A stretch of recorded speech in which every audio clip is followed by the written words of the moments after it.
আজকে প্রোগ্রামের শেষ কিছু দৃশ্য আপনাদের সামনে তুলে ধরছি। আশা করি আপনাদের অনেক ভালো লাগবে এবং প্রোগ্রাম সম্পর্কে সম্পূর্ণ ডিটেলসে বলবেন এই কলেজেরই একজন অধ্যাপক। আপনারা অবশ্যই শুনেন ওনার মুখেরই কি উদ্দেশ্যে প্রোগ্রামটা ছিল এবং প্রোগ্রামটা কেমন হয়েছে সবকিছু বিস্তারিত জানতে পারবেন। যিখিনি জনগোষ্ঠীয় নৃত্য আৰু অসমৰ যি সংস্কৃতি বিহু, এই বিহু আমি ইয়াত শিকিবলৈ পাইছে আমাৰ ছাত্ৰীসকলে ছাত্ৰসকলে। এনেকুৱা এটা অনুষ্ঠান, এইটো আচলতে চৰকাৰে কৰ্মশালা নাম দিছে, শিবিৰ। শিবিৰত চবে হুলস্থুল কৰিলেতো কথা শুনা নাযাব, অলপ মনে মনে থাকিব নেকি? অলপ মনে মনে। আমি শেষ, আমাৰ কৰ্ম শেষ হৈছে, গতিকে আমি আজি আৰু কোনো গান বাজ নহয়, সামৰণি হৈছে। মই কেৱল দুটামান কথা ক'বলৈহে আপোনালোকৰ আগত আহিছোঁ যে আমাৰ যিসকল প্ৰশিক্ষক, তেখেতসকলৰ নেতৃত্বত, তেখেতসকলৰ গাইডেন্সত আমাৰ ছাত্ৰ ছাত্ৰীসকলে এই শিক্ষাটো আগুৱাই লৈ যাব লাগিব। আজি জিলা পৰ্যায়ত বিভিন্ন ধৰণৰ অনুষ্ঠান হয়। 15 আগষ্ট স্বাধীনতা দিৱস চলি আছে, 26 জানুৱাৰী জিলা ভিত্তিক প্ৰগ্ৰাম হয়, তাতে আমাৰ কালচাৰেল প্ৰগ্ৰাম হয়। এই কালচাৰেল প্ৰগ্ৰামত আমি চাউথ চালমানৰ পৰা এটা কৰি যাব পৰা নাই আজিলৈকে। মই ভাবোঁ আজি এই জৰিয়তে যিসকল ছাত্ৰ ছাত্ৰী ইয়াত আগভাগ ল'লে, যিসকল প্ৰশিক্ষকে আগভাগ ল'লে, তেওঁলোকৰ নেতৃত্বত আমি কমচে কম এটা গ্ৰুপ লৈ যোৱাৰ কথাটো আমি চিন্তা কৰিব লাগিব। কাৰণ চাউথ চালমাৰা মানকাছৰ জিলাৰ এটা অন্যতম অংশ হৈছে চাউথ চালমাৰা। এফালে চাউথ চালমাৰা, এফালে মানকাছৰ, দুটা ঠাইৰ নাম লগ লগাই আমাৰ জিলা। গতিকে এই জিলাখনৰ জিলা পৰ্যায়ত যিকোনো ধৰণৰ অনুষ্ঠানত চাউথ চালমাৰাৰো পাৰ্টিচিপেশ্যন থকাটো জৰুৰী বুলি মই ভাবোঁ। গতিকে ছাত্ৰ ছাত্ৰীসকলক মই অনুৰোধ কৰিছোঁ যাতে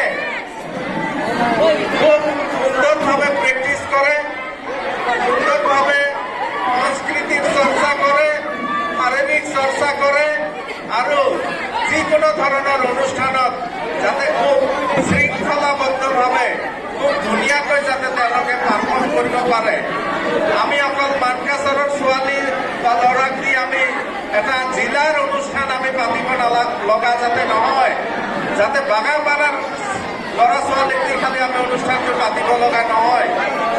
এই মহাবিদ্যালয়ৰ সন্মানীয় অধ্যক্ষ মহোদয়কে ধৰি এই মহাবিদ্যালয়ৰ শিক্ষক কৰ্মচাৰীসকলে যেনেদৰে এই অনুষ্ঠানটো আগবঢ়াই লৈছে, আচলতে এনেকুৱা এটা ভিৰ আমি এক্সপেক্ট কৰা নাছিলোঁ। য'ত কৰ্মশালা বুলি কয়, য'ত এটা শিবিৰ বুলি কয়, তাতে প্ৰশিক্ষণ আৰু প্ৰশিক্ষাৰ্থী আৰু প্ৰশিক্ষকসকলে থাকে আৰু কিছু আমাৰ ইনভাইটেড মানুহ থাকে। এনেদৰে আমাৰ ইমান মানুহ আহিছে, চবে মানে গান বাজনাৰ প্ৰতি ইমান এটা আকৰ্ষণ, সেইটো সঁচাকৈয়ে অতুলনীয়। খালি আমি অকণমান যদি ডাঙৰ অডিটৰিয়াম বা ফিল্ডত যেতিয়া ইয়াত ভিৰ হৈছিল, তেতিয়া মই কৈছিলোঁ যে আমাৰ কলেজৰ ফিল্ডত আমি দিব পাৰিম নেকি প্ৰগ্ৰামটো। তেতিয়া আকৌ আছিলে বৰষুণ। গতিকে এই ক্ষেত্ৰত আমি এটা ৰুমৰ ভিতৰত যিহেতু প্ৰগ্ৰাম, সকলোকে আমি বহিব জাগা দিব পৰা অৱস্থা, আৰু এই অনুষ্ঠানটো তেনেকুৱা ধৰণৰ অনুষ্ঠানো নহয়, এটা শিবিৰ। আজি 17 তাৰিখৰ পৰা চলিছে, আজি ইয়াৰ সামৰণি। চ' আমি ইমান উপস্থিতি, ইমান ৰাইজৰ সঁহাৰি থাকিব বুলি আমি ভবা নাছিলোঁ, আৰু এইটো ভবাৰ কথা নহয়, এইটো নিয়ম ব্যতিক্ৰমী এটা উপস্থিতি ইয়াত হৈছে। যি নহওক সকলোৰে সংগীতৰ প্ৰতি এটা আকৰ্ষণ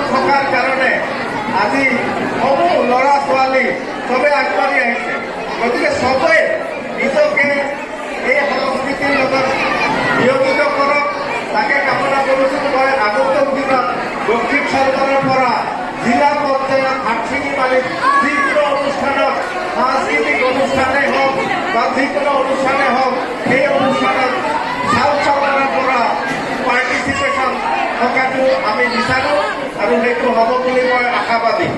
এইখিনিকে কৈ সকলো প্ৰশিক্ষাৰ্থীক আমি তেওঁলোকৰ জীৱনৰ ভৱিষ্যত জীৱন উজ্জ্বল কামনা কৰিছোঁ। সংস্কৃতিৰ লগতে পঢ়া শুনাও ভালদৰে কৰিব লাগিব আৰু বহু ছাত্ৰ ছাত্ৰীৰ নামৰ লিষ্ট আমি আমাৰ হাটছিনিবাৰী দক্ষিণ চৰকাৰী মহাবিদ্যালয়ৰ অধ্যক্ষ মহোদয়ৰ পৰা লিষ্টটো লৈ যোৱা হ'ব আজি আৰু কালি তেখেতসকলৰ যি এটা মানপত্ৰ সেই মানপত্ৰ আমাৰ অধ্যক্ষ মহোদয় ডক্টৰ মজিবুৰ ৰহমান ডক্টৰ মহানন্দন ভূঞা মহোদয়ৰ জৰিয়তে ছাত্ৰ ছাত্ৰীসকলে লৈ যাব পাৰিব। আপনাদের কাছে প্রোগ্রামটা কেমন লাগলো অবশ্যই আপনারা কমেন্টে জানাবেন। যদি আপনাদের কাছে ভিডিওটি ভালো লাগে অবশ্যই একটা লাইক কমেন্ট শেয়ার করবেন এবং এই পেজে যদি আপনি নতুন হয়ে থাকেন পেজটা ফলো দিয়ে পাশে থাকবেন। সবাইকে জানাই অনেক অনেক ধন্যবাদ সম্পূর্ণ সময় দেওয়ার জন্য।